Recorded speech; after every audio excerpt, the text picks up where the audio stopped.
बिस्मिल्लाहिर्रहमानिर्रहीम। Pakistan petroleum club के programme बातें तवानाई के साथ मसूद अब्दाली हाजिर है। मुल्क में तेल और गैस की सनत का एक जायजा पेश करेंगे। आज की गुफ्तगू इस सिलसिले का इब्तिदाइया है। पाकिस्तान को अपनी जरूरत के लिए 4 लाख बैरल तेल यौमिया की जरूरत है, जबकि मुल्क की पैदावार का तखमीना 84,000 बैरल रोजाना है। यानी पाकिस्तान औसतन 3,16,000 बैरल तेल रोजाना दरामद करता है। इस वक्त आलमी मंडी में खाम तेल की कीमत $70 फी बैरल है। गोया अपनी गाड़ियों और सनत के पहियों को रवा दवा रखने के लिए हम तेल की दरामद पर रोजाना $2,21,00,000 खर्च करते हैं।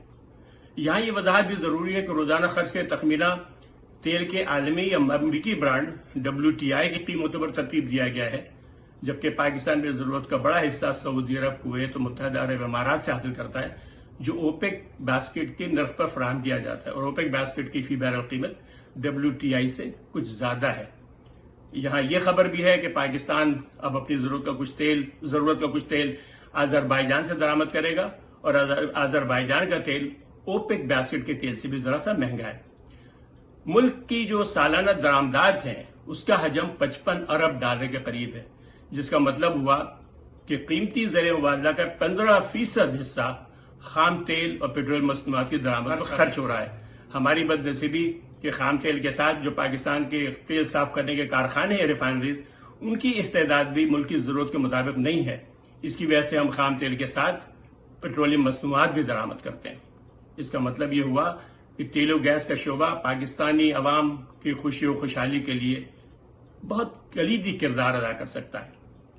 हम आज इस अपने वसाइल की तरक्की के लिए जो इकदाम किए गए उसका जायजा लेंगे और आखिर में खुद किफालत के हवाले से कुछ गुफ्तगू होगी। नाज़रीन मोहतरम, वतन अजीज में खुद इत्तेसादी के नाम पर खुद मलामती का चलन आम हो गया है, और अपने रिवाज, इक़दार और निज़ाम को बोसीदा कहना कल में हक समझ लिया गया है। बिलाशुबा कमजोरियों से आंखें चुराकर ख्वाब और खुशफहमी में मुब्तला रहना मस्बत तर्ज अमल नहीं है, लेकिन हर वक्त खुद को कोसना, बेजा तनकीद और अपनी हर चीज की तौहीन जिंदा कौम का शियार नहीं है। तेल और गैस की सनत के हवाले से हमारी तारीख कामरानी और कामयाबियों से भरी पड़ी है, जिसमें से चंद नुकात मैं आपकी खिदमत पेश कर रहा हूं। दौर जदीद में तेल की तलाश के लिए पहला कुआं 1859 में अमरीकी रियासत पेंसिल्वेनिया में खोदा गया, जबकि मौजूदा पाकिस्तान में तेल के लिए पहली खुदाई 1866 में हुई मियांवाली के इलाके में। वहां कुएं खोदे गए। गोया तजर्बे के एतबार से इस टेक्नोलॉजी में पाकिस्तान का दूसरा नंबर है, और फर्क भी सिर्फ 7 साल का है। 1886 में कोयटे के करीब 50,000 बैरल तेल जमीन से निकाला गया, जो आलमी रिकॉर्ड है। इस इलाके में तेल की तजारती बुनियादों में पहली दरियाफ्त 1915 में हुई, जब जिला अटक के मकाम खोड़ पर तेल दरियाफ्त हुआ। इस मैदान से अब तक 50 लाख बैरल तेल निकाला जा चुका है, और खोड़ नंबर 1 नामी कुआं आज भी मौजूद है। गालिबन उसे म्यूजियम बना दिया गया है। खुश्की के साथ समुद्र में तेल की तलाश का काम भी 1963 से जारी है, और अब तक 17 कुएं खोदे जा चुके हैं, जिनमें आखिरी मशहूर जमाना केकड़ा 1 था, जो मेरा ख्याल हमारे तमाम नाज़रीन को उसके बारे में अच्छी तरह इल्म होगा। गैस की पहली दरियाफ्त 1954 में सुई के मकाम पर हुई। यह हकीकत शायद बहुत कम लोगों को मालूम हो कि गुज़िश्ता सदी की 5वीं दहाई में जब पाकिस्तान में गैस की तकसीम के लिए पाइपलाइन बिछाई गई, उस वक्त अलास्का पाइपलाइन जो अमेरिका की थी, उसके बाद हमारी गैस पाइपलाइन सबसे तवील थी।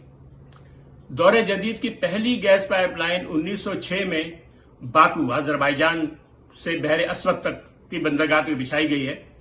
इस पाइपलाइन की लंबाई 833 किलोमीटर थी, जिसके सिर्फ 50 साल के बाद पाकिस्तान में गैस की पाइपलाइन डाली गई, और उस नेटवर्क की मजमूई लंबाई 7,500 किलोमीटर है।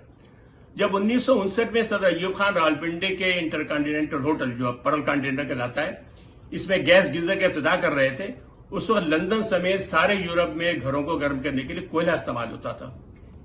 हमारे यहाँ सरकारी अदारों में करप्शन की शिकायत आम है, लेकिन ये एक हकीकत है कि अब तक पाकिस्तान में पाइपलाइन के हादसाती तौर पर फटने का एक भी वाकया पेश नहीं आया। दहशतगर्दी और बात है, कि वो उसका ताल्लुक टेक्निक से नहीं है, टेक्निकल सलाहियतों से नहीं है। ये पाकिस्तानी इंजीनियरों की इस्तेदाद, दयानत, पेशावराना महारत और बेमिसाल क्वालिटी का सबूत है। اس کے مقابلے میں امریکہ میں ہر سال پائپ لائن پھٹنے کے کم از کم 2 بڑے واقعات ہوتے ہیں۔ پاکستانی ماہرین کا بہت بڑا کارنامہ الجزائر کے ماہرین کی تربیت ہے۔ 1967 میں جب الجزائر نے تیل کمپنی سوناٹریک کو قومیانی کا منصوبہ بنایا تو ان کے لیے سب سے بڑا مسئلہ افرادی قوت کا تھا کہ سوناٹریک کا تمام عملہ فرانسیسیوں مشتمل تھا جو اپنے ملک واپس جانے پہ اصرار کر رہے تھے۔ ہماری بومدین جو اس وقت الجزائر کے صدر تھے، انہوں نے ذوالفقار علی بھٹو صاحب سے رابطہ کیا جو وزیر خارجہ تھے اس وقت، لیکن وہ اس سے پہلے وزیر صنعت اور OGDC کے قیام میں ان کا بڑا حصہ تھا، تو بڑا ان کا تجربہ تھا تیل اور گیس کی صنعت سے، تو انہوں نے بھٹو صاحب سے رابطہ قائم کیا۔ پھر سوناٹریک کی تعمیر نو کا سارا کام پاکستانی ماہرین ارضیات اور مہندسین پیٹرولیم نے انجام دیا، اور جن لوگوں کو حاصل مسعود جو بہت بڑا بیس ہے سوناٹریک کا، وہ جانے کا اتفاق ہوا تو وہاں دیکھو گے استقبالیہ کی عمارت پر ایک بڑی سی تختی ایک عرصے تک لگی رہی ہے جس پر سوناٹریک کے بانی صدر سید احمد غزالی کے دستخط سے وہ دستاویز یعنی وہ تحریر نصب ہے جس پر لکھا تھا کہ ہم اب اس ادارے کی تعمیر کے لیے برادر ملک پاکستان کے شکر گزار ہیں۔ اور دلچسپ بات یہ کہ تحریر انگریزی، عربی، فرانسیسی کا تھا اور فرانسیسی کے ساتھ اردو میں بھی تھی۔ اس ادارے کی تعمیر میں جن بڑے لوگ پاکستانی ماہرین نے حصہ لیا ان میں PPL کی جناب عابد قلعہدار مرحوم، POL کی جناب فاروق خان مرحوم، انیس الرسول منہاجی صاحب، جناب عارف کمال، جناب شاہد و خیری، جناب عادل سیفی اور بہت سے درجنوں اور ماہرین ہیں جنہوں نے وہاں گراں قدر خدمات انجام دی۔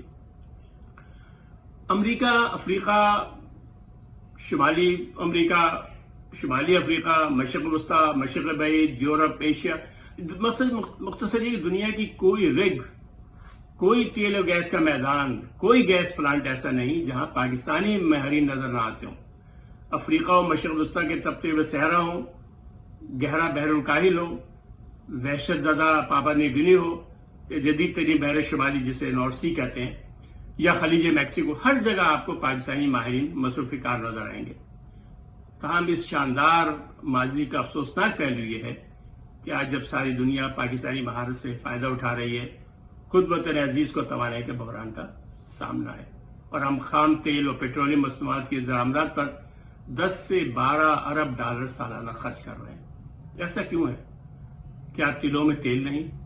یہ سست روی کی بڑی وجہ سیاسی عزم یا پولیٹیکل ول جسے کہتے ہیں اس کا فقدان ہے، قیادت کا بحران ہے، امن و امان کی خراب صورتحال اس کا سبب ہے، یا پالیسی میں استحکام نے ہمیں یہ دن دکھائے ہیں؟ کیا اس کی وجہ حکومت کے مختلف اداروں کے باہمی رابطے کا فقدان ہے؟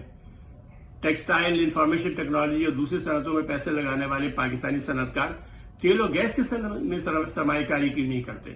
گزشتہ چند سالوں کے دوران آسٹریا کی OMV، اٹلی کی ENI، آسٹریلیا کی BHP، آئرلینڈ کی تلو، برطانیہ کے پریمیئر اور سب سے بڑھ کر جس پہ مجھے سخت افسوس ہے برادر ملک ملیشیا کی قومی تیل کمپنی پیٹروناس پاکستان سے اپنے بوریا بستر لپیٹ چکی ہیں، اور ان تمام کمپنیوں نے گیس کے بڑے ذخائر دریافت کیے، انہیں بڑی کامیابی ہوئی تھی پاکستان میں تلاشی ترقی کے میدان میں، لیکن غیر ضروری پابندیوں اور گنجلک قوانین سے پریشان ہو کر ان سب کمپنیوں نے پاکستان کو خیر بات کہنے کا فیصلہ کر لیا۔ اگلی 3 نشستوں میں ہم انہی نکات پر تیل و گیس کی صنعت کے ماہرین جناب مسعود صدیقی، PPL کے سربراہ معین رضا خان اور ہائیڈرو کاربن ڈیولپمنٹ انسٹیٹیوٹ کے منیجنگ ڈائریکٹر جناب ڈاکٹر سعید محمود سے گفتگو کریں گے۔ ہمیں یقین ہے کہ آپ ان ماہرین کی فکر انگیز گفتگو کو پسند فرمائیں گے۔ آج کی نیت میں السلام علیکم ورحمۃ اللہ وبرکاتہ۔